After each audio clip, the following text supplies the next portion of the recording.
நவராத்திரியோட 4ஆம் நாள் மலைமகளான பார்வதி தேவியோட வழிபாடு முடிந்து அலைமகளான மகாலட்சுமி தாயாரோட வழிபாடு தொடங்கும் நாள்.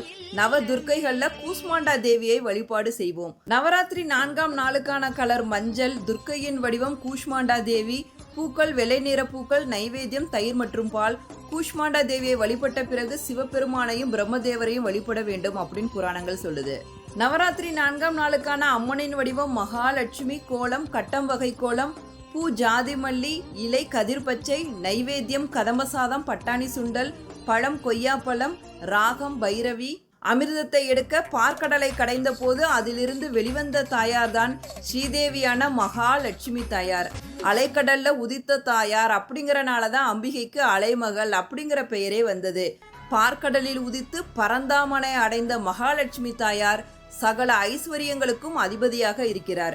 மகாலட்சுமி தாயாரை வணங்கணும்னா பணம் மட்டும் இல்லாம 16 வகையான செல்வங்களும் நம்ம வீடு வந்து சேரும். மகாலட்சுமி தாயாரோட அருள் கிடைச்சிடுச்சுன்னா பெருமாளோட அருளும் தானாகவே கிடைச்சிடும். ஏன்னா ஒய்ஃபை தன்னோட மார்பிளை சுமந்துகிட்டு இருக்கவர் இல்லையா. பெருமாளுக்குரிய புரட்டாசி மாசத்துல பெருமாளையும் மகாலட்சுமி தாயாரையும் வணங்குவது ரொம்ப ரொம்ப சிறப்பானது. இந்த பிரபஞ்சத்தையே படைத்த சக்தி தான் கூஷ்மாண்டா தேவி. கூனா சிறிய, உஷ்மானா வெப்பம், அண்டானா அண்டமுட்டை. சிறிய வெப்பத்திலிருந்து அண்டத்தை உருவாக்கியவர் அப்படிங்கறதான் இதோட மீனிங். இது அப்படியே பிக் பேங் தியரியோட மேட்ச் ஆகும். பிரபஞ்சம் கூஷ்மாண்டா தேவியால் உருவாக்கப்பட்டதாக கருதப்படுகிறது. தொடக்கத்தில் இருளை தவிர வேற எதுவும் இல்லாத போது கூஷ்மாண்டா தேவி தனது ஆற்றலை பயன்படுத்தி ஒரு சிறிய அண்ட முட்டையை உருவாக்கினார். அந்த அண்ட முட்டை தான் நாம் இருக்கும் பிரபஞ்சம். முழு பிரபஞ்சமே ஒரு அண்ட முட்டையாக கருதப்படுகிறது. உலகத்தை உருவாக்கிய தாய் என்பதால் பக்தர்கள் கேட்ட வரங்களை உடனே தந்திடுவாள் கூஷ்மாண்டா தேவி.